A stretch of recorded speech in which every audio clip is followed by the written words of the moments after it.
Hai semuanya, selamat datang di channel YouTube Garuda Revolution. Berikut ini ada kumpulan berita timnas terbaru nih, di antaranya cerdiknya Shin Tae-yong, sektor gelandang bertabur Raja Gol dan Raja Assist. Masyarakat Malaysia singgung mental pemain timnas Indonesia. Zaki ungkap kondisi ruang ganti jelang Indonesia versus Maroko. Pemain timnas Indonesia diingatkan kurangi kesalahan individu. Cerdiknya Shin Tae-yong, sektor gelandang bertabur Raja Gol dan Raja Assist. Timnas Indonesia akan menghadapi dua laga kualifikasi Piala Dunia 2026. Kedua laga tersebut diketahui akan berlangsung di markas lawan. Laga tersebut akan bergulir pada tanggal 16 dan 21 November 2023. Menghadapi dua laga penting tersebut, Shin Tae-yong sepertinya akan memaksimalkan sektor gelandang. Lini tengah diketahui akan menjadi kekuatan utama. Menariknya dalam laga nanti, Shin Tae-yong sudah menentukan pilihan yang cerdas di lini tengah. Pada kenyataannya, lini tengah timnas Indonesia dihuni oleh Raja Gol dan Raja Assist. Dalam hal ini, Shin Tae-yong telah memanggil total 6 gelandang yakni Witan Sulaiman, Sadil Ramdhani, Arkan Fikri, Mark Klok, dan Rahmat Irianto, dan Adam Ellis. 3 di antaranya adalah pemain yang tampil sangat menjanjikan dalam level klub, yaitu Mark Klok, Sadil Ramdhani, dan Witan Sulaiman. Witan Sulaiman tampil luar biasa dalam 2 laga terakhir dengan mencetak total 3 gol. Secara keseluruhan, Witan Sulaiman sudah mencetak total 3 gol dan 5 assist. Witan juga tampil sangat luar biasa sepanjang musim ini, ia bahkan dimainkan oleh Thomas Doll, tidak di posisi aslinya. Berposisi asli sebagai winger, ia justru dimainkan sebagai wingback. Itu artinya, pemain milik Persija Jakarta tersebut menjadi semakin fleksibel. Dan Shin Tae-yong menjadi lebih leluasa untuk menempatkan Witan Sulaiman di beberapa posisi. Selanjutnya ada Mark Klok. Pemain yang kini memperkuat Persib Bandung tersebut tampil cukup baik dalam menjaga kedamaian skuad.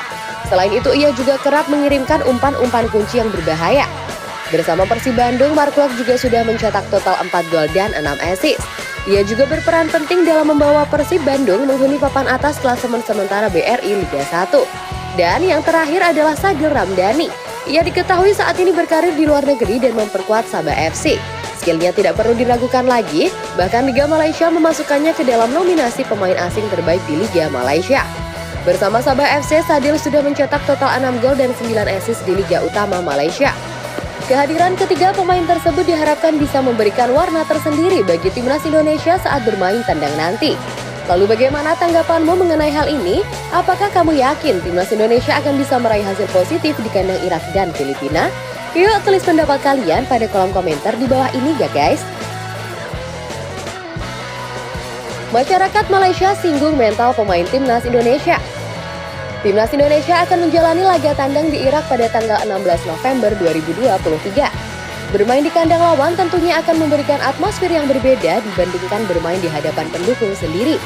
Dalam hal ini, skuad Garuda akan diuji dengan kehadiran 65.000 penonton di Stadion Internasional Basra.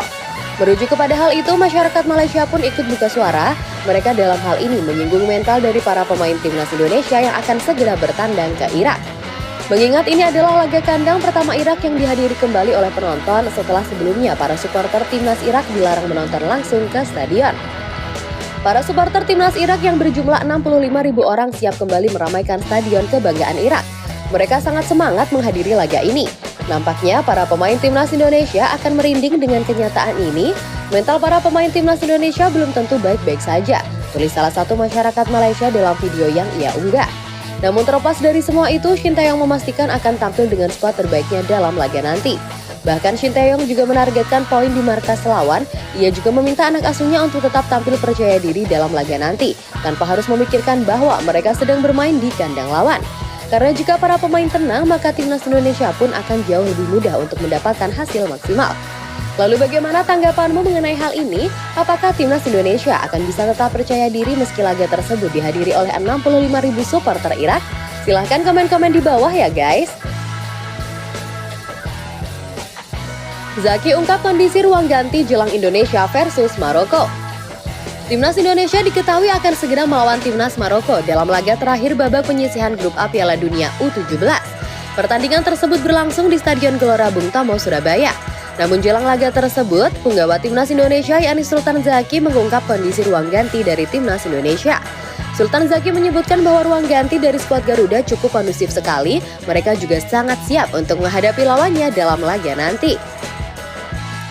Saya senang melihat kondisi ruang ganti timnas Indonesia jelang laga melawan Maroko. Ruang gantinya cukup kondusif, kami berada dalam kondisi cukup siap untuk tampil dan kami juga sedang berada dalam perasaan yang bahagia, ujar Sultan Zaki. Merujuk kepada apa yang dikatakan oleh Sultan Zaki, diketahui bahwa kondisi ruang ganti timnas Indonesia saat ini sangatlah positif. Dan ini akan sangat membantu timnas Indonesia untuk tampil baik dalam laga nanti. Apalagi timnas Indonesia butuh menang dalam laga tersebut demi bisa lolos ke babak 16 besar Piala Dunia U17. Selain itu, Sultan Zaki juga menyebutkan bahwa permainan tim dalam dua laga sebelumnya juga sudah dievaluasi. Dengan begitu, peluang timnas Indonesia untuk menang pun sangat terbuka lebar. Lalu bagaimana tanggapanmu mengenai hal ini? Apakah kamu yakin timnas Indonesia akan bisa mendulang hasil positif dalam laga nanti? Dan mampukah timnas Indonesia? Yuk tulis pendapat kalian pada kolom komentar di bawah ini ya guys. Pemain timnas Indonesia diingatkan kurangi kesalahan individu. Timnas Indonesia diketahui gagal menang dalam dua laga awal Piala Dunia U17. Hal tersebut membuat peluang timnas Indonesia untuk lolos pun terbilang kecil. Hal ini dikarenakan skuad Garuda wajib menang saat melawan Maroko di laga terakhir. Merujuk kepada hal itu, Bima Sakti meminta anak asuhnya untuk bisa mengurangi kesalahan individu di dalam pertandingan. Dua hasil imbang dalam laga awal membuat kami harus benar-benar tampil all out dalam laga terakhir. Para pemain harus benar-benar bisa mengurangi kesalahan individu bila tidak ingin tersingkir lebih cepat di Piala Dunia U17, ujar Bima Sakti. Jika apa yang disampaikan oleh Bima Sakti bisa benar-benar terrealisasi, maka timnas Indonesia dipastikan bisa lolos ke babak 16 besar, mengingat Maroko juga tidak terlalu konsisten. Setelah sempat menang 2-0 di laga pembuka atas Panama, mereka kemudian kalah 0-2 atas Ekuador. Timnas Indonesia harus bisa memanfaatkan rasa tidak percaya dari Maroko setelah dikalahkan Ekuador. Dengan begitu, Indonesia juga akan bisa mengalahkan Maroko. Kalau menurutmu, apakah timnas Indonesia akan bisa meminimalisir kesalahan individu dan lolos ke babak berikutnya? Yuk tulis pendapat kalian pada kolom komentar di bawah ini ya guys.